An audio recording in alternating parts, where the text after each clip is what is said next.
AP TDP Rajya Sabha సభ్యులు ఎవరనే suspension వీడింది. సుదీర్ఘ చర్చల తర్వాత పార్టీ నుంచి 3 నేతల పేర్లను అధిష్టానం ఖరారు చేసింది. చింతకాయల విజయ్, సానా సతీష్, భాష్యం రామకృష్ణ పేర్లను అధికారికంగా సీఎం చంద్రబాబు ప్రకటించారు. ఇక క్యాంపు కార్యాలయంలో సీఎం చంద్రబాబుతో 3 అభ్యర్థులు భేటీ అయిన తర్వాత వారికి బీఫారాలు అందించారు. ఇక రాజ్యసభలో ప్రజా సమస్యలు ప్రస్తావించి ఏపీ గలం వినిపించాలని సూచించారు. రేపు అభ్యర్థుల నామినేషన్ వేయనున్నారు. రాజ్యసభ టికెట్లు ఆశించి భంగపడ్డ నేతలను టీడీపీ రాష్ట్ర అధ్యక్షుడు పల్లా శ్రీనివాసరావు బుజ్జగిస్తున్నారు. ఇక ఏ పరిస్థితుల్లో ఈ నిర్ణయం తీసుకోవాల్సి వచ్చిందని, సరైన సమయంలో తగిన గుర్తింపు కల్పిస్తామని పల్లా హామీ ఇచ్చారు. రైట్, ఇదే అంశానికి సంబంధించి మరిన్ని డీటెయిల్స్ మా ఏపీ బ్యూరో చీఫ్ హరికిషన్ అందిస్తారు. హరికిషన్.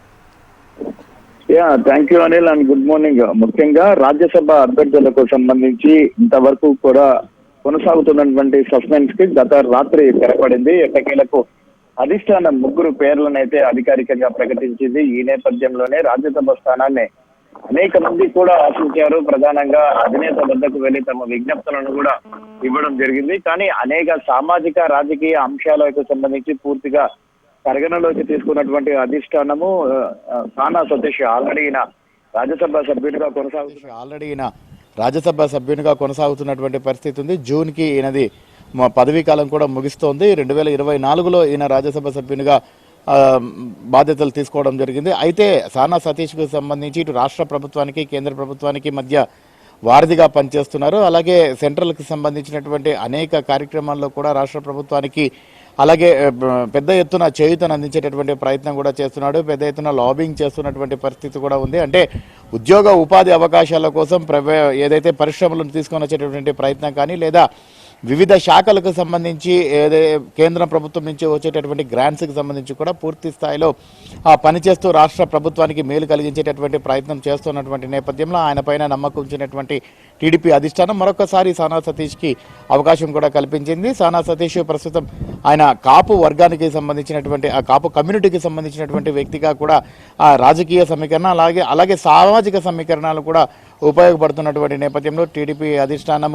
సానా సతీష్ వైపే మొగ్గు చూపింది. ఇక భాష్యం రామకృష్ణ ఈయన విద్యా సంస్థల అధినేతగా ఉన్నాడు. ఇప్పటివరకు కూడా పార్టీకి సంబంధించి అనేక కార్యక్రమాల్లో పాల్గొన్నారు. పార్టీకి పూర్తిగా వెన్నుదన్నుగా నిలుస్తున్నటువంటి ఆ పరిస్థితి కూడా ఉంది. గత ప్రభుత్వ హయాంలో ఏదైతే వైసీపీ ప్రభుత్వం ఉందో ఈయనకు సంబంధించి ఎన్నో ఇబ్బందులు పెట్టింది, అలాగే ఇబ్బందులు ఎదుర్కొన్నారని చెప్పేసి కూడా ఇటు టీడీపీకి సంబంధించినటువంటి ఆ రాజకీయ వర్గాల్లో కూడా పెద్ద ఎత్తున చర్చ నడిచింది. అయినప్పటికీ కూడా ఎక్కడా కూడా టీడీపీని వదిలిపెట్టి వైసీపీలోకి వెళ్ళలేదు. అలాగే టీడీపీకి సంబంధించి ఏదైతే ఆయన చేస్తున్న కార్యక్రమాలు కూడా ఆపలేదు. సో దానికి సంబంధించి విధేయతకు పట్టం కట్టడమే కాకుండా అలాగే విద్యా సంస్థలకు సంబంధించినటువంటి వ్యక్తి కావడంతో పూర్తిగా ప్రస్తుతం ప్రభుత్వం ఐటీకి సంబంధించినటువంటి వ్యవహారం అయితేనేమి, అలాగే ఆ విద్యా వ్యవస్థకు సంబంధించి ఇప్పుడు సంస్కరణలు తీసుకొని వస్తున్నటువంటి నేపథ్యంలో ఇటువంటి వ్యక్తి కేంద్ర ప్రభుత్వంలో కీలకంగా ఉండటంతో రాజ్యసభ సభ్యునిగా వ్యవహరిస్తే పూర్తిగా కూడా ఏపీకి లాభం చేకూరేటటువంటి అవకాశం ఉందనేటువంటి భావనలో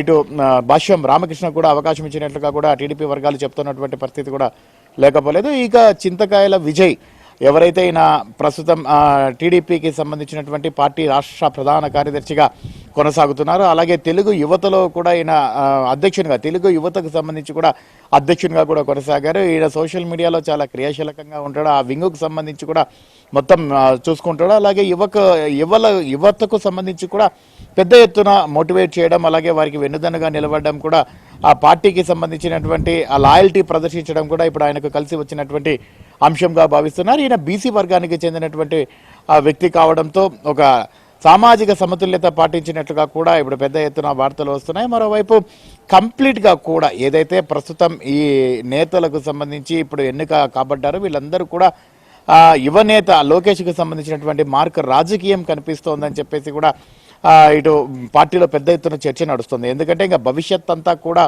ఇటు నారా లోకేష్ అలాగే యువత వీళ్ళందరూ కూడా నడిపించాల్సి ఉంటుంది. కాబట్టి సో వారి ఆశయాలకు అలాగే వారి అభిరుచులకు అనుగుణంగా ప్రస్తుతం ఈ ఎంపిక జరిగినట్లుగా కూడా తెలుస్తోంది.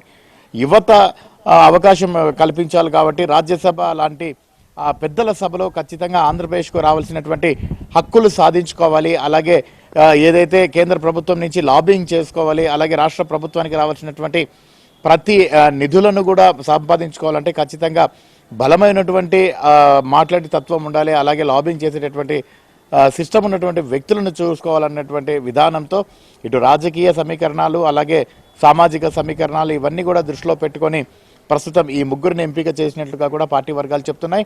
అయితే రేపు లాస్ట్ రోజు ఏదైతే నామినేషన్కు సంబంధించి రాజ్యసభకు అందించాల్సినటువంటి ఆ నేపథ్యంలో 8వ తేదీ కూడా చివరి తేదీ ఉంది. అలాగే 11వ తేదీ కూడా విత్డ్రాయల్కి సంబంధించింది కూడా ఉంది. ఎవరైనా విత్డ్రా చేసుకునేవారు నామినేషన్ని వెనక్కి తీసుకునే వాళ్ళు 11వ తేదీ వరకు వారికి సమయం ఉంది. అలాగే 18వ తేదీ ఓటింగ్ సంబంధించి కూడా జరుగుతుంది. సో దీనికి సంబంధించి ఇప్పటి వరకు కూడా 4 రాజ్యసభ స్థానాలు ఏదైతే ఆంధ్రప్రదేశ్కి వచ్చాయి, ఈ 4 కూడా కూటమి దక్కించుకుంది. ఒకటి జనసేనకు సంబంధించి ఆల్రెడీ లింగంనేని రమేష్ అవకాశం దక్కించుకున్నారు జనసేన పార్టీ నుంచి. తొలిసారిగా జనసేన పార్టీ రాజ్యసభకు ప్రాతినిధ్యం వహించబోతోంది. ఆయన అది లింగంనేని రమేష్ కావడం కూడా గమనార్హం. ఇప్పటికే ఆయన తన నామినేషన్ని కూడా నిన్న అసెంబ్లీలో ఆయన సమర్పించడం జరిగింది. రేపు 11:30 గంటలకు మిగిలిన ఎవరైతే టీడీపీ పార్టీ తరఫున ఇప్పుడు ఎంపిక కాబడ్డారో ఈ ముగ్గురు అభ్యర్థులు కూడా రేపు అసెంబ్లీలో నామినేషన్ అయితే దాఖలు చేస్తారు. అయితే ఇప్పటి వరకు కూడా చాలా మంది ఆశావహులు ఉన్నారు. అనేక సామాజిక సమీకరణాల అంశాలకు సంబంధించి చాలా మంది కూడా తీవ్ర ప్రయత్నాలు కూడా చేశారు. ఖచ్చితంగా తమకు రాజ్యసభ అభ్యర్థిత్వం ఇస్తారని చెప్పేసి కూడా. అయితే ఆశావహులందరూ కూడా నిరాశ చెందాల్సినటువంటి అవసరం లేదు. వారిని ఖచ్చితంగా అకామిడేట్ చేస్తాము. మిగిలిన నామినేటెడ్కి సంబంధించినటువంటి పదవులు కానీ లేదా పార్టీలో ఉన్నటువంటి కీలకమైనటువంటి పదవుల్లో పూర్తిగా కూడా నామినేట్ చేస్తాం. ఎవరు కూడా నిరాశ చెందొద్దు అని చెప్పేసి కూడా రాష్ట్ర అధ్యక్షుడు పల్లా శ్రీనివాస్తో పాటు అలాగే ముఖ్యమంత్రి చంద్రబాబు అలాగే నారా లోకేష్ కూడా వీరందరూ కూడా ఆశావాహులందరికీ కూడా ఒక హామీ అయితే ఇవ్వడం జరిగింది. మరోవైపు ఇప్పటి వరకు కూడా కంప్లీట్గా కూడా రాజ్యసభ వస్తుందని చెప్పేసి ఎవరైతే వర్ల రామయ్య గతంలో కూడా రాజ్యసభకు అనౌన్స్ అయ్యారు. కానీ లాస్ట్ మూమెంట్లో కొన్ని కారణాల వల్ల ఆయనకు క్యాన్సిల్ అయింది. కానీ ఈసారి తనకు ఖచ్చితంగా వస్తుందని చెప్పేసి ఒక బలమైన నమ్మకంతో ఆయన ఉన్నారు. కానీ అటువంటి సీనియర్ వ్యక్తుల్ని కూడా అంటే అర్థం చేసుకొని ఆ పార్టీకి సంబంధించి ఏ కారణంతో కూడా తీసుకున్నా కూడా ఎటువంటి ఇబ్బందులు లేదు, పూర్తిగా సహకరించేందుకు తాము సిద్ధంగా ఉన్నాం, అధినేత ఏ నిర్ణయం తీసుకున్నా కూడా కట్టుబడి ఉన్నామని చెప్పేసి కూడా చెప్పడం జరిగింది. సో చాలా మంది కూడా ఏదైతే ప్రయత్నించారో వారందరినీ కూడా పరిగణలోకి తీసుకున్నారు. కానీ రాజకీయ సామాజిక అంశాలకు దాన్ని పరిగణలోకి తీసుకొని ఈ ముగ్గురు వ్యక్తులను అయితే ప్రస్తుతం పార్టీ అయితే ఎంపిక చేసింది. వీరు రాజ్యసభకు వెళ్ళి టీడీపీకి సంబంధించి అలాగే రాష్ట్రానికి సంబంధించి ఇటు కేంద్రంతో మంచి సన్నిహిత సంబంధాలు కొనసాగించి అలాగే రాష్ట్రానికి రావాల్సినటువంటి ఏవైతే పరిశ్రమలు కానీ మిగిలిన వాటికి సంబంధించి పూర్తి స్థాయిలో వారు పనిచేస్తారని చెప్పేసి కూడా ఆశాభావం అయితే వ్యక్తం చేయడం జరిగింది. నిన్న సాయంత్రం చింతకాయల విజయ్కి సంబంధించినటువంటి యలమంచిలి ఆ ప్రాంతం అంతా కూడా పెద్ద ఎత్తున సంబరాలు కూడా చేసుకున్నారు నామినేషన్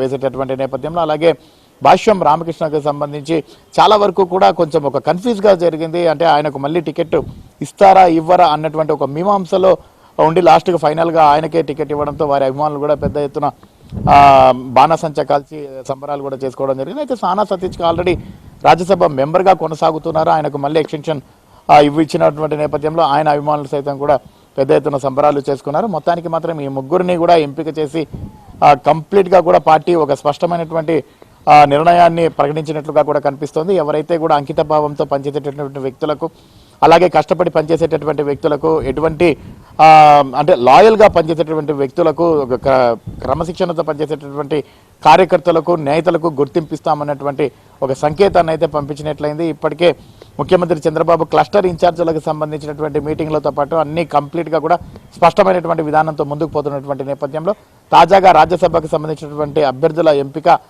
పూర్తిగా రాజకీయ వర్గాల నుంచి ఆసక్తిగా ఎదురు చూస్తున్నారు. టీడీపీ వర్గాల నుంచి కూడా హర్షం వ్యక్తం చేస్తున్నటువంటి పరిస్థితి అయితే తాజాగా ఉంది. అనిల్.